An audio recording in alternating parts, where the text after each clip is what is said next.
siqhubeke on our subject bazalwane about a compromised walk. I know ukuthi sekukuningi itopic K1 sikhumbule njalo ukuthi we are still on a journey salvation of the soul. Amen. Sisakhumbula bazalwane ukuthi we are still in the subject of ukusindiswa komphefumulo. So umphefumulo ke uma usindiswa, there are things we need to look into, and lezi zinto they are diverse, zihlukahlukene, zinemxhantela emningana okumele sibuke, because umuntu in his creation is way deeper. Hallelujah. Umuntu ujulile, and ngendlela umuntu ajule ngayo kubalekile ukuthi uma sinikiwe umusa ezwini nasezibhalweni sikwazi ukukusebenzisa ukuze ukuqonda kwethu kube ngcono. Amen. Ukuze ukuqonda kwethu kube ngcono. So ijeni nje esikuyo sisekuyi-journey yokusindiswa komphefumulo. Amen.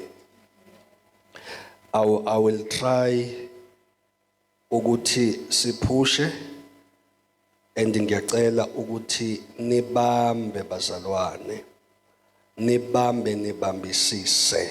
Amen. Ngoba nami ngizobe ngiphusha kwezinye izinto, I won't like dwell on them too much ukuze sizohamba siyophumula. Amen. Kukhathalekile. So ngiyacela sivule amaBhayibheli ethu kafushane.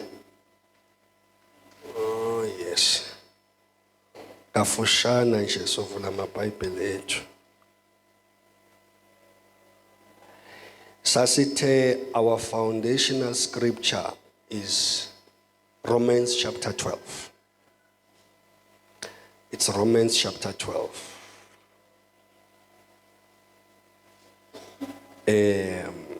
Lapha ku Romans chapter 12 sofunda verse number 2. Romans 12 verse 2. Hallelujah. Ngiyacela osetholile asifundele. Siyafunda bazalwane, Romans chapter 12. Yes. Verse 2. Yes. Ningalilingisi lelizwe. Kodwa niguqulwe isimo ngokwenza. Kodwa niguqulwe isimo ngokwenziwa ibentsha ingqondo yenu. Kodwa niguqulwe isimo ngokwenziwa ibentsha ingqondo yenu. But lapha ya masiliqala iverse number 2 uthi singalilingisi lelizwe. Amen. So ngolwesithathu ke we did explain indaba yezwe. So I won't go back there. Makuthiwa ke singalilingisi lelizwe, Apostle Paul wayeveza lento ethi ukulingisa izwe kugcina kubeka uhambo lwethu nenkosi under a compromising position. Amen. Every time umzalwane ephenduka eba yizwe, i-relationship yakho noNkulunkulu, 2, ukukholwa kwakho kuba under compromised. Hallelujah bazalwane. Ukukholwa kwakho kuya compromiseka in a way. So as umntwana kaNkulunkulu kubalulekile ukuthi belong to Christ 100%. Lithini iBhayibheli? Lithongcwele akenze njani? Akabe ngcwele kakhulu. Nowonayo akenze njani? Akone kakhulu. So la sivezelwa ukuthi you can't compromise ngoba lento yokucompromise ichaza ukuba bias. Uthi udlalela leli qembu kodwa futhi usupporta i-opposing team. That is to compromise. And la kwi-level of compromising as a believer, not only are you toying with the things of God, but also you are putting destiny yakho under danger. Awugcini lapho. Even abantu okumele basurvive ngempilo yakho, even when you are no more, ubashiya besengozini. On Wednesday, sibukile indaba kaJehoshaphat. Ukuthi uJehoshaphat, he tended to focus more ekuqiniseni umbuso ade ulida ngaleso sikhathi. He tended to focus more ekuqiniseni even umnotho embusweni wakhe. Waze walahlekelwa ivision ayeyinikwe uNkulunkulu, which is to tear down ama-altars of his forefathers. Hallelujah. So ke ukucompromise as a child of God, angazi ngesizulu ngizothini, kunegama esalithola elithi ukuyekethisa. Ukucompromise kusho kwenze njani bazalwane? Ukuyekethisa. Elinye igama elijwayelekile bathi ukubambatha. Uyabambatha. Elinye igama noma selifar-fetched ke kodwa igama elithi ukumbuluza. It is to compromise. So uJehoshaphat simthola uyacompromise, and uyazi ukuthi ukucompromise kune tendency yokukunakisa what is least. You tend to focus more eyintweni that are least important. But because at the moment of compromising, it's not only you, but also the enemy comes into play. Behind the closed doors. Enze izinto ezingabalekile kakhulu azenze zibe izona engathi ibalekile. Now, ngolwesithathu we discovered ukuthi as a result of ukucompromise kukaJehoshaphat, kugcine kudaleka inkinga la yokuthi umoya kaJezebel uzobusa ekhaya likaJehoshaphat. A man who feared God. A man who had a zeal ukuthi uThixo mayedunyiswa akadunyiswe ngaphandle kokuphazamiseka. But immediately a compromiser, each generation noma inzalo yakhe yaba under siege by the tactics of the enemy. But uyabona ku-compromise umuntu adenikwe i-vision. May God help us bazalwane. uNkulunkulu akasize to a point where sikwazi ukuzwa izigi zesitha uma siza kithi in causing us to compromise. Wednesday we discovered ukuthi ngoba uwe uyi-one, within you there are nations. Bazalwane. Within you there are what? Unezizwe kuwe. Abanye bethu namhlanje siyakholwa but silwa izimpi kamoya that are beyond us, because those who had to fight, who are before us, they were compromised. That is why namhlanje sinama families angikho endabeni zama altar namadlozi but lento iyangena so ngizayifaka. Namhlanje sinamakhaya ahlaba izimbuzi now and again ngoba kuthiwa ubaba wakho wenza ukuthi ubaba wakho kwakumele enze ukuthi wangakwenza. Uyabo? Namhlanje makumele ushade, kumele uqale ushadise indoda esiyashona. I know what I'm saying is sensitive. And angikusho on the basis of attacking or ukugxeka if you put it like that. But ngikuvula umqondo ukuthi i-compromise ihamba ibanga elingakanani. Namhlanje makumele wakhe indlu kuthiwa awukwazi ukwakha indlu. Sengisho kulabantu abakholelwe emadlozini. Bayatshela awukwazi ukuvusa elakho awukwazi ukuvusa eyakhe indlu ubaba wakhe akanayo. Umbuzo uthi what was he doing? Washone na 75 for 75 years. What was this man doing? Yabona manje sekumele wena ngabe wenza something which will show ukukhula nokundlondlobala but awukwazi ukwenza ngoba sekumele uqale wenzele umuntu othize futhi ongasekho emhlabeni. Yonke lento idalwa yini? Ucompromise. Hallelujah.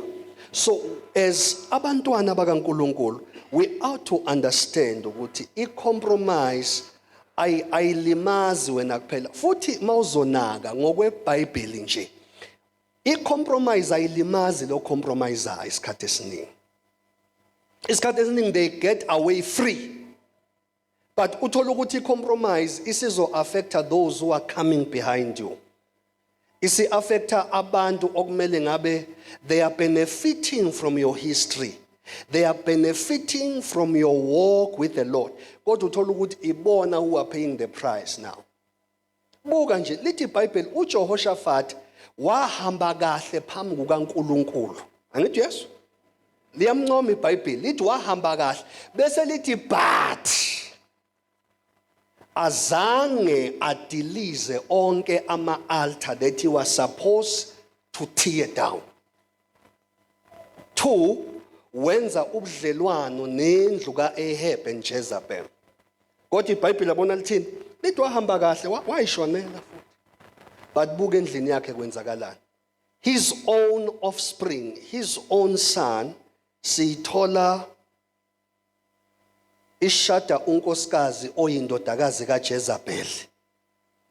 And the very same wife yamdriver away from God. Wagcine khonza abanye oThixo. Lithi iBhayibheli uJehoram wenza imikhuba ebeyenziwa amakhosi akwaIsrael. Kunenkinga la kwaIsrael. Mhlambe by the grace of God sizothola ukuthi why iBhayibheli malibala amakhosi akwaIsrael libala izinto ezimbi. Mhlambe by the grace of God sizoyibona iorigin yakhona kusukaphi. Hallelujah. So ke i-compromise is very bad. Ake ngiyikhulume lento bese siyaqedela. There are people unabazalwane who have come here bathola the best prayer that we have, bathola the best care, bathola the best word that we can teach, bathola all the best service engaba khona la ekhaya. Not that like I were the best. Mangithi the best, I mean we gave all that we have to them. But today they are nowhere to be found. Some of them siphambana nabe etradini sidayikhelane ngeimoto. Abanye sihlangana nabo ePick n Pay siyocosha amazambane lapha kuyikhombo. Ashintsha ukuthenga ikhomba yenyameni, yabona. Ayeke ikhomba vela ocosha ayobheka inyama lapha. And you ask yourself ukuthi how did it come to this? Because akekho wakhomba umunye ngesibhamu, akekho wathi angifuni ukuphinde ngubone la ekhaya. Akekho wathi. It comes back to this one thing. Babu Shando, every time uyifunela kwakho, ifocus yakho ingabheki enkosini, you will be compromised. You will be compromised. So abantu abaningi esingababoni la namhlanje, it's not ngoba there is some sort of evil or what not. Kubalekile bantwana benkosi ukuthi mawusufikile endlini yokukholwa and you begin to declare ukuthi uJesu uyinkosi, move away from your personal agendas. Ngoba ukungasuki kuyi-personal agenda kuyakudirela from looking unto Christ. As a result, you will be compromised. Mina I know abazalwane abahambile la ebandleni behanjiswa ukuthi bayahluleka. Lento kuyifunelo kwabo iyabehlula. So the only way ukuvala umsinda bathi wangihleba, bangihleba abazalwane. That's the most simple method yokuyi-excuse ebandleni. You just say, azange bangimukele.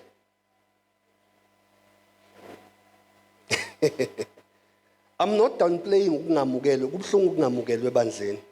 Uthi noma uthi uyayibrasha nabantu bonke, hayibo, nginephungani, ibuhlungu leyo. So I'm not downplaying ukurejectwa ebandleni.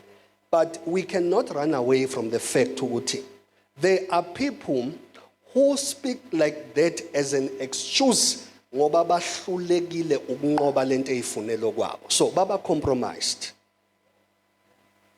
Ayibona i-compromise hambi ibanga elingakanani. So it's very important to be careful. Mawusufikile endlini kaNkulunkulu wathi uJesu uyinkosi, uJesu ungumsindisi wempilo yami. Yazi ukuthi sekumele usebenze kanzima. Lithini iBhayibheli? Lithi work hard to enter into his rest. Angithi uyabona? Toil to enter into his rest. If there are things ozwayo ukuthi you are so strongly connected kuzo to a point where aziyekeki, to work hard, it means to be prepared ukubhekana nenhlungu yokuxebuka kulezo zinto. Lento yokuthi work hard isho ukuthi be prepared to face inhlungu yokuthi kunezinto ebese ngijwayele. Nikhona bazalwane? Nebese ngicomfortable kuzo okumele ngixebuke kuzo ukuze kuhambeke kahle nenkosi. Akuhambeki noThixo uma ingekho iwillingness kuwe to detach from some stuff. Abazana abaningi ayikuthi uSathane uyabaginqa. No. Evil is within their members. Their body. They are not willing to let go.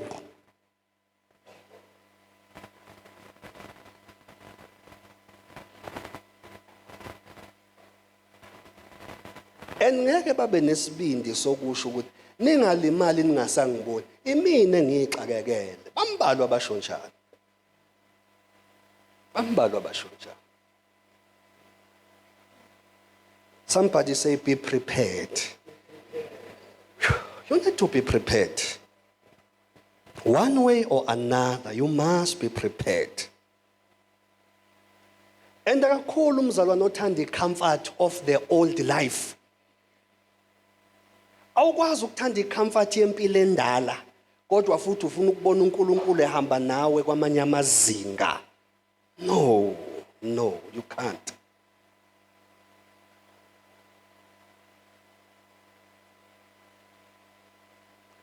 Into okumele siyazi as believers, asibene neqiniso ekukholweni kwethu. Oh my God, enhlale ngayisho le. Asibene nani bazalwane? Asibene neqiniso ekukholweni kwethu. Be honest. Oh Nkosi, be honest. Usukwenzela futhi mina. I did not die on the cross. I'm not a savior. Noma ngibona ngigcotshwe kanjani, yebo ngigcotshiwe kodwa angiyena umsindisi. So be honest with yourself. Musukuzikhohlisa. Tshela makhelwane akalwe lo baba man. Kuba ungangibona nginibuka ngothando linjani oba ngikhuluma kanje. Webazalwane, listen, be honest with yourself. Uma kunezinto that ezisakuhlula, be honest enough to speak ngazo and seek help.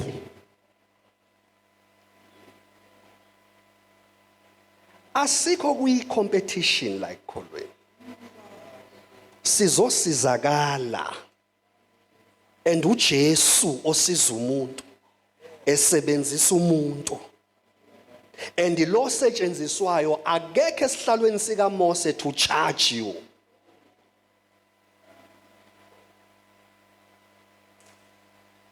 So uhambo liqalapi. Honesty. Have a meeting with yourself. Yabona, the day sonke la umuntu nga-one eba ne-meeting with themselves, uyoqala usibona isidingo sokuhlanganyela ngolwesithathu. Because sometimes uyishaya umuntu obhizi, kanti uyazi ukuthi khona lento engiphushayo. Every time ngisondela khona into engiphushayo, and ayikho emandleni obumnyama ila phakathi kwakho.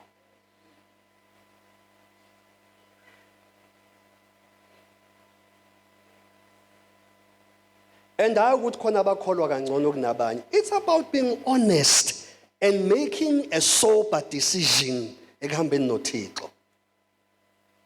Nami ngumuntu ngiyafikela ukukhathala. I was here till 1:01 in the morning. Mangifika endlini ngaqhubeka, ngize ngalala ngo4:30 ngoba ngila futhi manje. Ikho into kimi egolozayo ukuthi awufone nje uthi ayokhathela babone benze njalo. Ingifikele namhlanje ngizwe akuvukeke embhedeni kusinda ngisho ikhanda.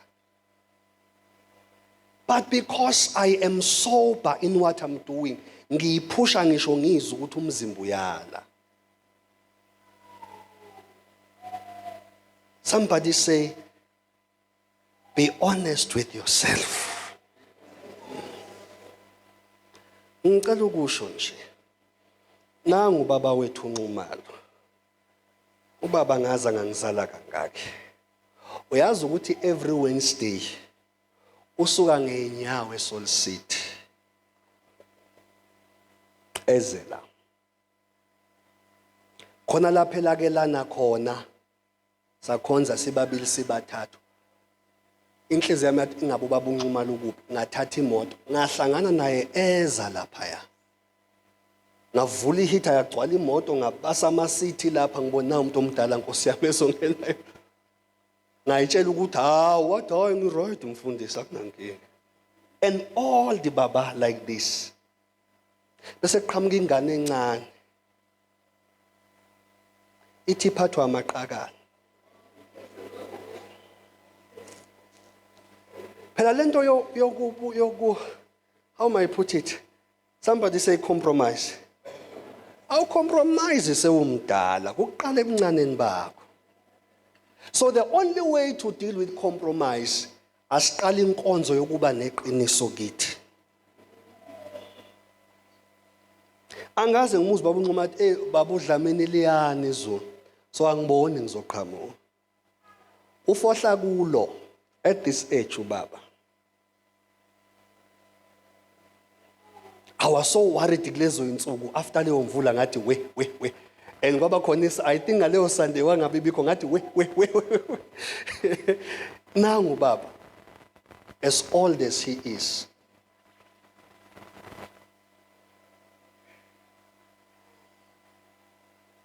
Khona bazothi kukude. Usho suka la 7. Uphu gogo ka Ayabonga ukhona ugogo. Nangu ugogo usuka le ngase clinic eStanford every Wednesday. Nangu umkhokheli but asibuka kakhulu nangu ugogo ka Ayabonga. Ngiyambona ungakanani ugogo. Yazi nemenza kwazi ukusuka namadola azafike la. She was honest with herself. Akavuma ukucompromise. Uyazi when you are honest with yourself, ukwazi ukuqhelisa zonke izaba ezithungayo ekuhlanganyeleni. Uyayiqhelisa. Uyayiqhelisa. So that you are not compromised. And okubuhlungu, once you are compromised in your faith, even the results that you are looking for, they are compromised. In other words, ngeke uthole lokhu okukholelwe enkosini ngoba ukukholwa akusikho nje ukuba motivated engqondweni. It's a walk ukukholwa. It's a walk. Isho emva kwami uthi ukukholwa kuuhambo. Yes, ukukholwa it's not just ukukhuluma kodwa izenzo, they become an expression of what you believe. And uNkulunkulu akabheki ukuthi enhlizweni yakho umbabaza kangakanani. Ngale kokumbabaza ubukuhambo lwakho. How is your walk before him? Yamuzwa uthini kuAbraham? Akasho ukuthi Abraham ngikholwe ungikholisise. Uthi Abraham hamba phambi kwami. Ungabi naqhashaza. Be blameless. Akasho ukuthi Abraham ngikholwe kakhulu kunalokho. Uthi hamba. I want to observe your walk. So la kuyi-compromise sithola abantu bekhuluma sweet words. Sithola abantu bekhuluma sweet words. After sweet words, but when you begin to observe their walk, uyabona ukuthi i-walk is different from what this person is saying.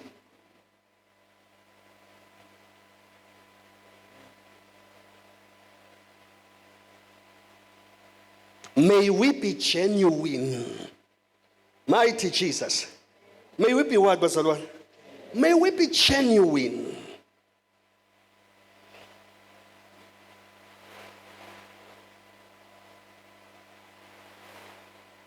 Ungangibonje ngiyimpintshenge ngesuthi yaseDubai. Ziyabuya emzimbeni. Yesterday I was not even here we practice because bengizwa ukuthi I can't. I had to come kuxhunywe masinyane ngibuyele emuva ngiyolala. Ngaphi ngavuswa igenge kwa TikTok awungoba nayo. Somebody say be genuine. Yes. It begins ekubeni genuine. Oh my God. Can I speak bazalwane? Usakhumbula Abraham athi uNkulunkulu thatha your very same son and offer it to me. Uthini uNkulunkulu mayemvimba after esethu uyambulala? Uthi Abraham, now I know that you know your heart. In other words, you have proven yourself to be genuine before me. In other words, kwakuzofulfila lento ukuthi hamba phambi kwami ungenaqhashaza. I-apex yokuhamba ka-Abraham noNkulunkulu engenaqhashaza, the final stage of test sibonakale laphaya entabeni uma ezonikela ngendodana yakhe. Wathi uNkulunkulu, now I know that you know your heart. Why we walk with God? Why uNkulunkulu esifaka kuma-test? Ufuna ukusi-introduce kithi so that sizozazi ukuthi how far are we ekuhambeni naye? How much are we willing to sacrifice ekuhambeni uhambo olungenasici?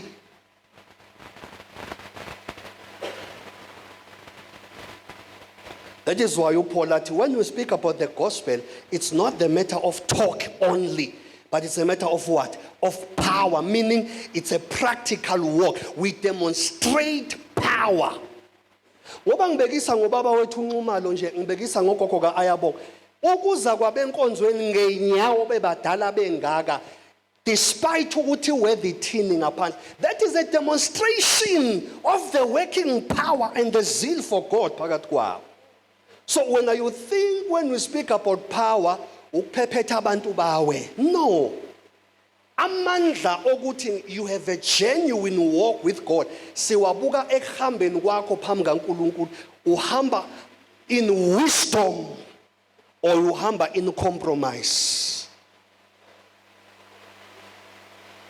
That is why we pray so hard but little results. We pray until we drop, but no results. Why? It's because we are walking with God, but not ngendlela efanelekile. Many hours in prayer and shouting in tongues does not prove that you are a genuine Christian. To be a genuine Christian, kuvela when you are under circumstances afuna sengathi ungamphika. That is why last week ngathi kuwe ukukholwa kweqiniso asikuboni during the season of peace, breakthrough, prosperity. But ukukholwa kwakho kweqiniso siqala ukukubona nini? When you are going through dry seasons. When the opposition is so strong phambi kwakho, but sibuke i-resilience yakho after falling, sikubona uvuka, sibone i-persistence, i-consistency, ukuphikelela kwakho. Then we can say, now, this is a true Christian. Because at the time of blessings, everyone uyikholwa. Uma amavose egcwele ifridge, uyakwazi ukubusiseka, kuzoba nama-apula ahlalayo nje lapha. Ma undlula nje uyacosha.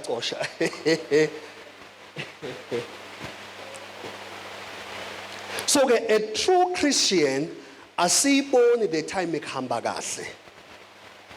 But a true Christian ivela the time izimo zenze njani? Ziphika. Then we can say, oh, this man, this woman, this young man, this lady is a true Christian. Are you a true Christian? That's a question. Mawufuna ukuzazi, cause khona uzothi mfundisi, I don't know. Look at the attitude of your heart. Uma izimo engathi imelene nawe. Liyavuka nihubo lokukholwa. Unakho yini ukuthula ezimeni? Then you will charge for yourself whether you are a true Christian or not. Are you a true believer? Awubuza umakhelwane, are you a true believer? Ayangimthembi lo seduze kwakho, ngithemba wena, hayi lo seduze kwakho ngeke. Awumbuze, are you a true believer?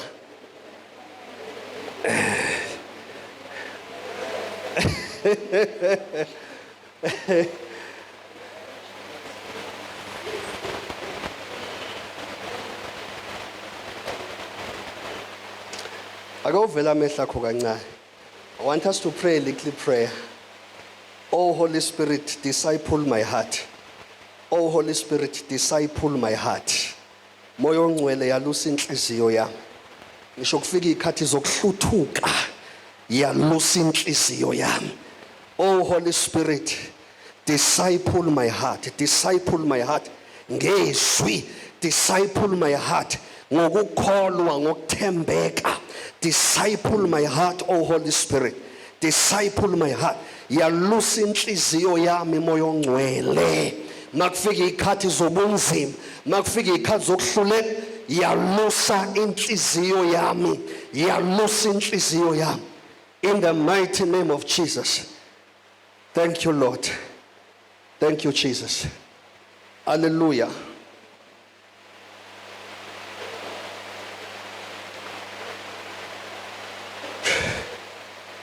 Be a genuine Christian.